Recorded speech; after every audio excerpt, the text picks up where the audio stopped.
महाराष्ट्रामध्ये यंदाच्या संपूर्ण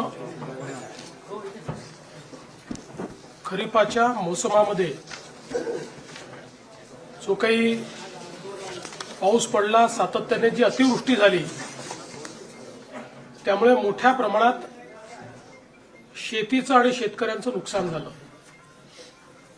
पिकांचे नुकसान झालं, जनावरांचं नुकसान झालं, काही ठिकाणी घरांचं नुकसान झालं, गोठ्यांचं नुकसान झालं. जे काही ग्रामीण भागातलं पब्लिक इन्फ्रास्ट्रक्चर आहे त्याचंही नुकसान झालं. आम्ही देखील वेगवेगळ्या ठिकाणी प्रत्यक्ष जाऊन या परिस्थितीची पाहणी केली. सातत्याने शेतकऱ्यांशी आम्ही चर्चा केली आणि एक प्रकारे दिलासा आपल्याला कसा देता येईल याचा प्रयत्न आम्ही केला. तातडीची मदत म्हणून ज्यांच्याकडे नुकसान झालेलं आहे, त्यांना घरामध्ये पाणी शिरलं आहे, त्यांना 10,000 रुपये देण्याचा विषय असेल किंवा गहू तांदूळ देण्याचा विषय असेल, त्या ठिकाणी वेगवेगळ्या प्रकारे छोटी मोठी मदत जी आहे ती मदत करण्याचं काम आपण सुरू केलं.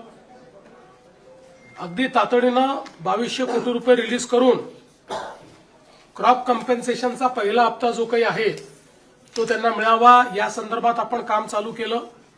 दुधाळ जनावरं जी आहेत याच्याकरता जवळपास 37,500 रुपयापर्यंत प्रति जनावर अशा प्रकारे मदत करण्याचा आपण निर्णय घेतलेला आहे. आणि एनडीआरएफ मध्ये 3 जनावरांपर्यंतची जी काही मर्यादा आहे ती आपण काढून टाकलेली आहे.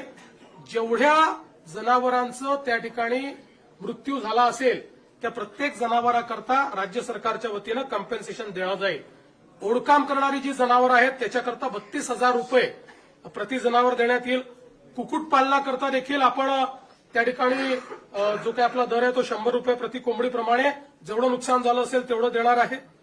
विशेषतः खरडून गेलेली जी जमीन आहे हा एक अत्यंत महत्वाचा विषय आहे. कारण शेवटी शेतकऱ्याला सॉईल आणावं लागणार आहे, माती आणावी लागणार आहे आणि त्याकरता मोठ्या प्रमाणात त्यांना त्याची मदत आपल्याला करावी लागणार आहे.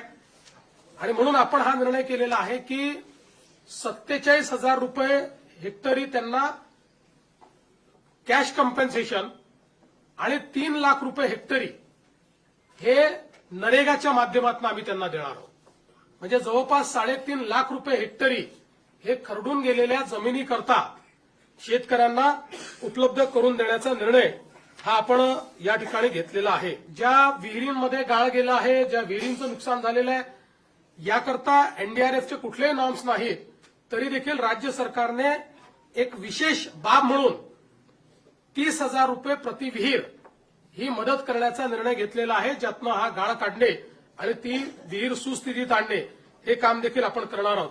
जे काही इन्फ्रास्ट्रक्चरचं नुकसान झालं आहे ग्रामीण भागामध्ये त्याकरता 10,000 कोटी रुपये इन्फ्रास्ट्रक्चरच्या नुकसानीकरता आपण उपलब्ध करून देणार आहोत. डीपीसी मध्येही 5% अशा प्रकारे पूरग्रस्त भागातल्या कामाकरता आपण जवळपास 1,500 कोटी रुपये हे आपण उपलब्ध करून दिलेले आहेत. एक मागणी सातत्याने यायची, ओला दुष्काळ जाहीर करा, ओला दुष्काळ जाहीर करा. त्या संदर्भात आम्ही जी घोषणा केली होती त्यानुसार त्या सगळ्या उपाययोजना आपण त्या ठिकाणी करणार आहोत. ज्यामध्ये जमीन महसुलात सूट असेल, कर्जाचं पुनर्गठन असेल, शेतीशी निगडीत कर्जाच्या वसुली स्थगिती असेल, कृषी पंपाच्या चालू वीज बिल तर आता लागतच नाही, त्यामुळे तो विषय संपलाय. वीज बिल आम्ही वसूलच करत नाही. शालेय व महाविद्यालयीन विद्यार्थ्यांना परीक्षा शुल्कात माफी हे देखील करण्यात येणार आहे. आणि रोयो अंतर्गतच्या कामाच्या निकषात ज्या काही सुधारणा करायच्या त्या आपण करणार आहोत.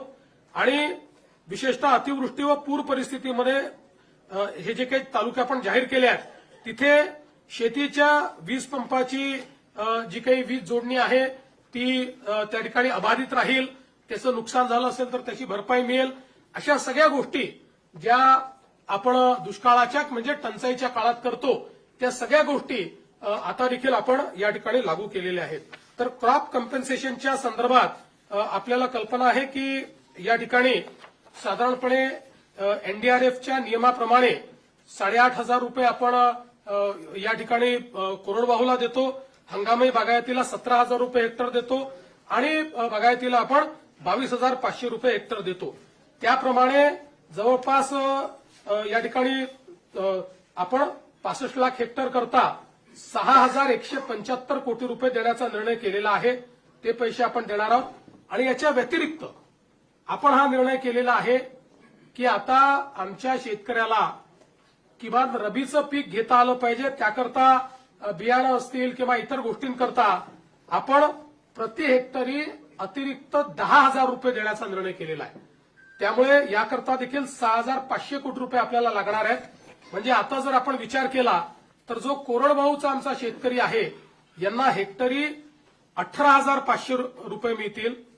जो आमचा हंगामी बागायती शेतकरी आहे त्याला 27,000 रुपये हेक्टरी मिळतील आणि जो आमचा बागायती शेतकरी आहे त्याला 32,500 रुपये हे हेक्टरी देण्याचा निर्णय केला आहे. याच्या व्यतिरिक्त अगदी कन्झर्वेटिव्ह साईडला जरी आपण पकडलं तरी ज्यांचं पूर्ण नुकसान झालेलं आहे अशा शेतकऱ्यांना साधारणपणे 17,000 रुपये हेक्टरी विम्याचे पैसे मिळतील. त्यामुळे आपण जर बघितलं तर ज्यांनी विमा उतरवलेला आहे अशा शेतकऱ्यांना साधारणपणे त्यातले जे कोरडवाहूचे शेतकरी आहेत त्यांनाही 35,000 पर्यंत मिळतील आणि जे बागायती आहेत त्यांना तर 50,000 प्रति हेक्टरच्या वर एकंदरीत पैसे जे आहेत ते या ठिकाणी प्राप्त होणार आहेत. आणि साधारणपणे आपण जर एकूण राज्य सरकारने या ठिकाणी जो काही आता याच्यावर नियतवेग दिलेला आहे त्याचा एकत्रित अंदाज बांधला. आम्ही याच्यामध्ये साधारणपणे इन्शुरन्सचे पैसे जे आहेत ते 5,000 कोटीच पकडले, पण आमचा अंदाज आहे 7,500 ते 10,000 कोटी रुपये आम्हाला त्यातनं मिळतील. पण कन्झर्वेटिव्ह अंदाज आम्ही पकडलाय कारण त्या संदर्भात अजून क्लेम जाणे आणि ती सगळी प्रोसेस होणे आहे. पण हा जरी आपण पकडला कन्झर्वेटिव्ह अंदाज तरी एकूण राज्य सरकारच्या वतीनं 31,628 कोटी रुपयांचं पॅकेज हे आपण या ठिकाणी देतो आहोत. आपण जर विचार केला तर निव्वळ क्रॉप कॉम्पेन्सेशन करता आपण याच्यामध्ये जे पैसे देतो ते देखील जवळपास 18,000 कोटी रुपयांपेक्षा जास्त आहेत.